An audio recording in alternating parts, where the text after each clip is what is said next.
आज की हमारी वीडियो है संस्कृत सोपान एक। सोपान का मतलब होता है सीढ़ी और एक का मतलब पहली, यानी जब हम किसी काम को शुरू करते हैं पहले पहली सीढ़ी पर चढ़ते हैं। तो आज ये शुरुआत है संस्कृत की। जैसे हमारा वाक्य है, बालक पाठ पढ़ता है। यहाँ पर बालक शब्द करता है और पाठ कर्म है, पढ़ता है क्रिया है। कर्ता जो भी है उसके अंदर हमेशा पहली विभक्ति का प्रयोग होता है। जैसे ये बालक शब्द की 7 विभक्ति होती है और प्रथमा में नहीं, पहली विभक्ति ये कर्ता के अंदर प्रयोग की जाती है। अगर कर्ता जो भी है उसके अंदर पहली विभक्ति लगा देनी है। और बालक यहाँ पर एक है, इसलिए पहली विभक्ति का हमने एक वचन लिख दिया बालक का, इसके हमने 2 बिंदी लगा दिए, बालक है। और ये पाठ शब्द कर्म है, कर्म के अंदर दूसरी विभक्ति का प्रयोग होता है। ये जो दूसरी विभक्ति है कर्म के लिए बनाई गई है। जैसे बालक का बालकम, इसी प्रकार पाठ का पाठक। उसके बाद पढ़ता है, यह है क्रिया।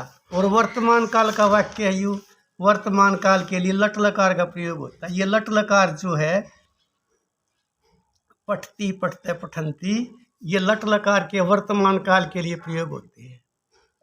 यहाँ पर बालक एक है तो हमने एक वचन का ये लिखना है पठती। क्रिया लिखते वक्त हमने कर्ता की ओर जाना पड़ेगा, क्योंकि कर्ता एक वचन का तो क्रिया भी एक वचन की होगी। जैसे अगला वाक्य है, 2 बालक स्कूल जाते हैं।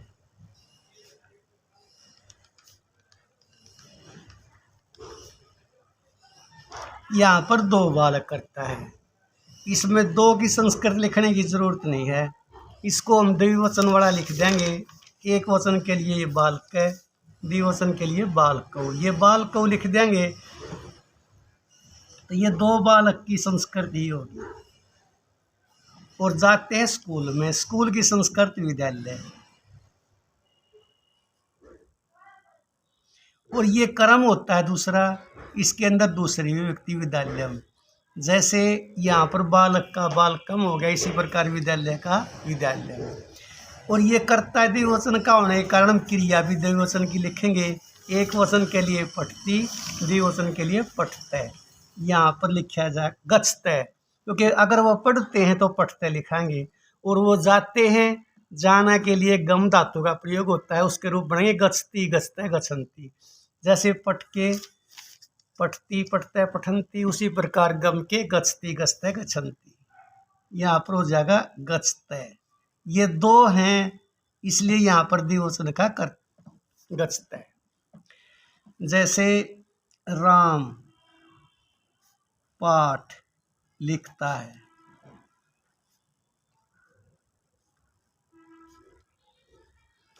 यहाँ पर राम करता है और राम अकेला है तो पहली विभक्ति का एक वचन, जैसे हमने बाल का लिख दिया, इसका ये 2 बिंदी लगा दी, इसी प्रकार हम यहाँ पर राम के 2 बिंदी लगा देंगे, ये हो जाएगा राम है।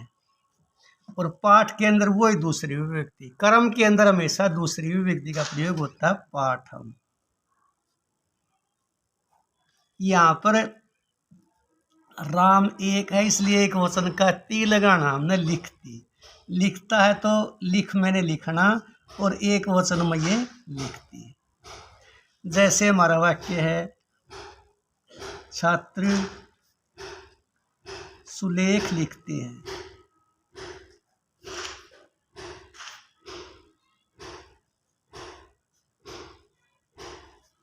यहाँ पर छात्र करता है और लिखते हैं तो समझो ज्यादा छात्र हो गए, इसलिए हमने बहुवचन का। जैसे बालकै बालकौ बालका होता है, बालका के अंदर ये 2 बिंदी लगती है, तो यहाँ पर छात्र का हो जाएगा छात्रा। इस प्रकार आ की मात्रा लगा के 2 बिंदी छात्रा।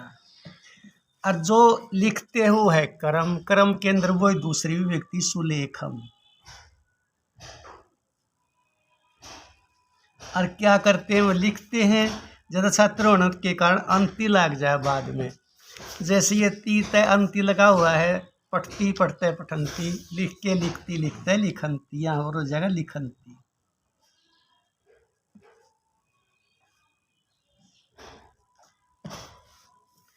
जैसे अगला वाक्य है, बालक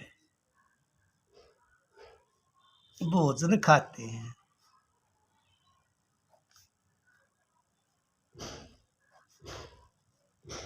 यहाँ पर बालक बहुवचन का हो जाएगा, क्योंकि ज्यादा बालक होके खाते हैं। ते हैं के लिए बहुवचन का, बालक का। भोजनम, और खाद मैंने खाना, ज्यादा के लिए खादंती। इसके रूप हो जाएंगे खादती, खादते, खादंती। जैसे वाक्य है, छात्र स्कूल नहीं जाता है।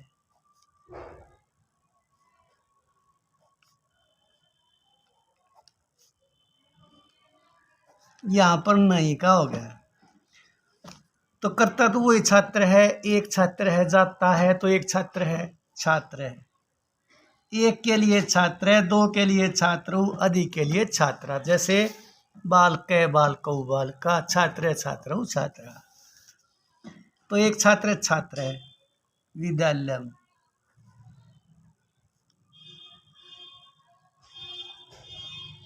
न गच्छति। नहीं की संस्कृति ये होती है न। जैसे अगला वाक्य है, छात्र स्कूल नहीं जाते हैं।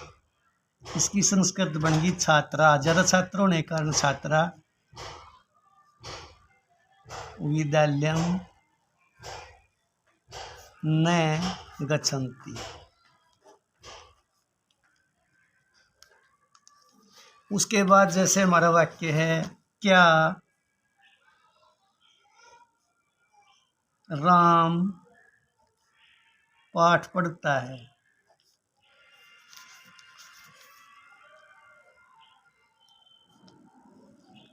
यह प्रश्नवाचक वाक्य है। इसके अंदर हमने पहले क्या की संस्कृत लिखनी है। क्या की संस्कृत होती है किम, किम। और राम वो करता है, कर्ता में पहली विभक्ति राम है। पाठम न पठती। जैसे हमारा आगे वाक्य होगा, छात्र स्कूल नहीं जाएगा।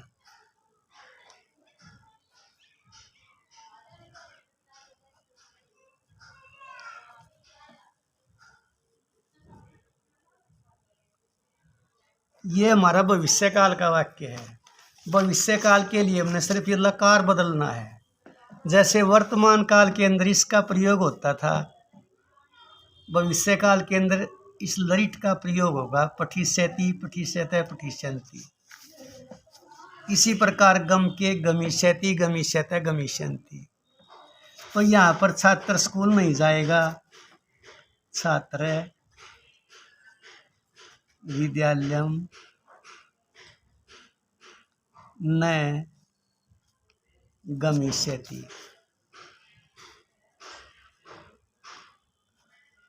और जैसे ये वाक्य, छात्र स्कूल नहीं जाएंगे, यहाँ पर छात्रा लिख दो, यहाँ पर गमिष्यन्ति।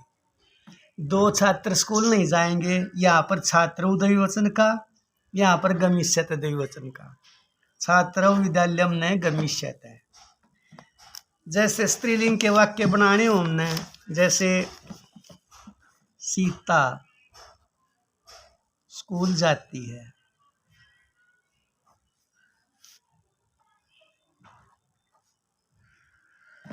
यहाँ पर आ की मात्रा है सीता के, जिसके आ की मात्रा होगी उसके रूप इस बालिका की तरह चलेंगे।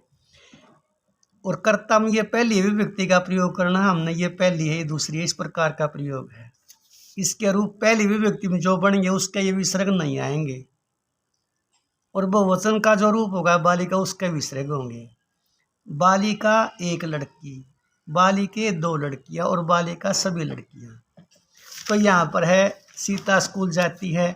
जैसे बालिका का एक वचन का इस प्रकार का रूप हो गया, इसी प्रकार सीता का एक वचन का सीता, इसका विसर्ग नहीं आएंगे।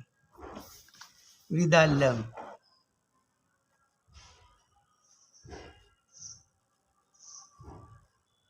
न गच्छति।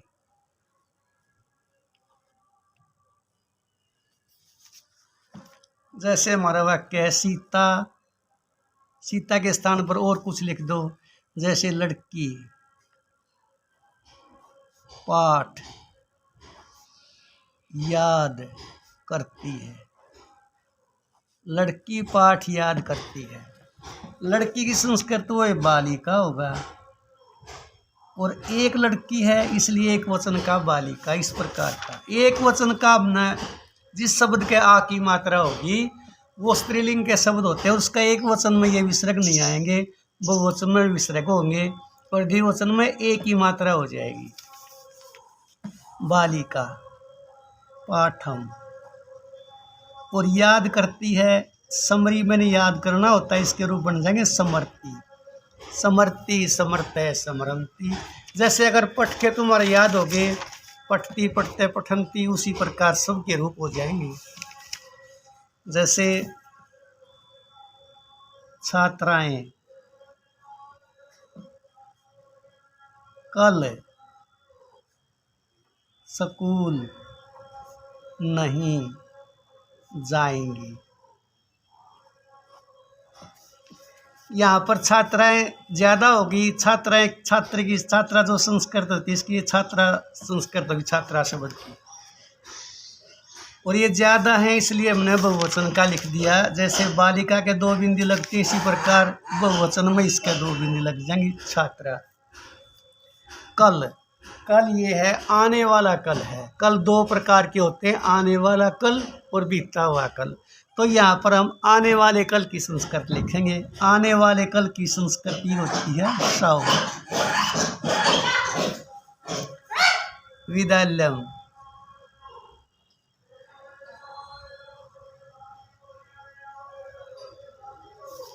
न गमिष्यन्ति।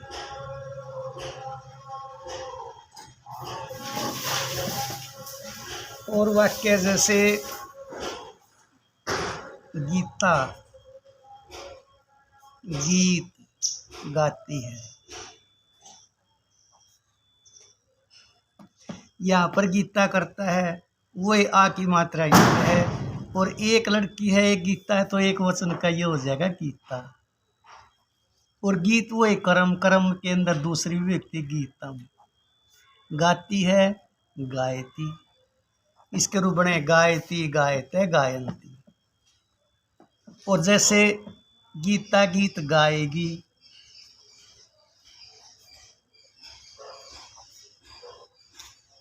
ये हो गया भविष्य काल का।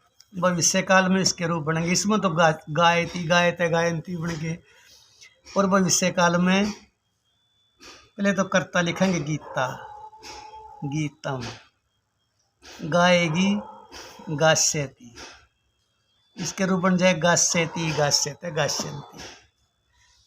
जैसे हमारा अगला वाक्य है राम श्याम के साथ जाता है।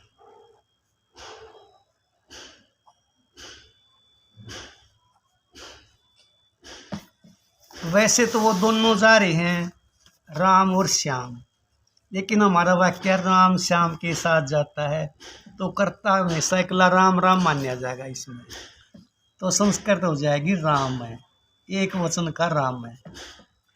जिसके भी साथ कोई जाता है उसके अंदर तीसरी विभक्ति का प्रयोग होता है, क्योंकि ये विभक्ति सारी जो है कहीं ना कहीं काम आती है।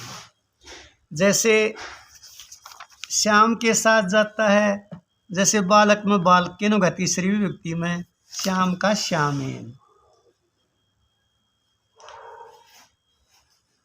और साथ की संस्कृत स है। अब यहाँ पर राम अकेला है करता, तो क्रिया भी अकेली एक वचन की गच्छती। जैसे वाक्य ये है राम और श्याम स्कूल जाते हैं।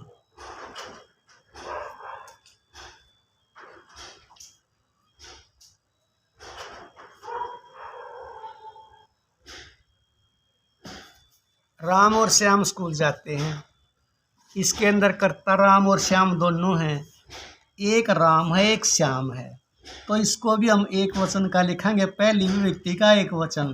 पहली विभक्ति तो इसलिए लिखी है कर्ता है, और एक वचन इसलिए अकेला राम है।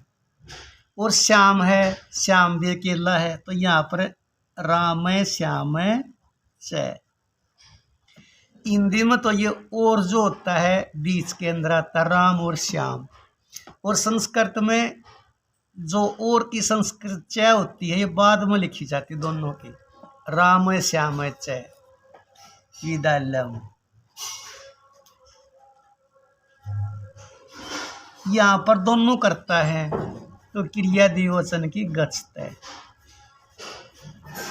जैसे अगला वाक्य है, सीता गीता के साथ खेलती है।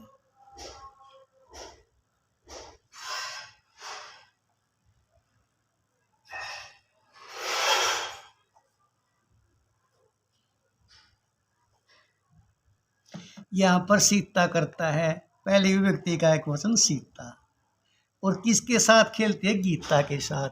तो गीता में तीसरी विभक्ति का प्रयोग होगा। अब तीसरी विभक्ति का बनाने के लिए हमने ये रूप याद करने पड़ेंगे। तीसरी विभक्ति में बालिका का, इस बालिका का ये बन गया बालिकया। कैसे बना है? ये आ तो हट जाए, तीसरी विभक्ति में अरिया लिखा जाएगा, तो इसमें भी गीता का आ हटा के या लिख देंगे हम, ये बन जाएगा गीतया। सीता गीतया सह खेलती। खेल मैंने खेलना, एक करता है सीता तो खेलती। मान लो ये वाक्य सीता और गीता खेलती हैं, फिर करता सीता भी माना जाए गीता भी। जैसे सीता और गीता खेलती हैं,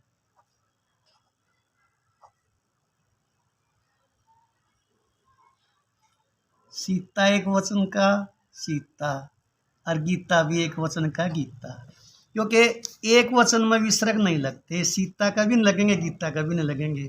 और की संस्कृत है, खेलती हैं, दो हैं खेलने वाली इसलिए खेलता है।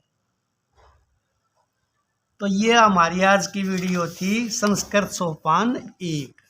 इसके बाद इससे आगे के वाक्य कल संस्कृत सोपान 2 के अनुसार 2, 3, 4, 5 इसलिए रोज बनाएंगे। तो लगातार वीडियो देखो। अगर बीच की एक दिन की भी छूट गई तो समझो अगली समझ में नहीं आएगी। अगर कुछ पूछना चाहते हो तो ये फ़ोन नंबर है 90 50 14 27 29। इसके ऊपर फ़ोन करके कोई जानकारी अगर लेना चाहते हो तो ले सकते हो। आज की हमारी वीडियो यहीं पर ख़त्म होती है।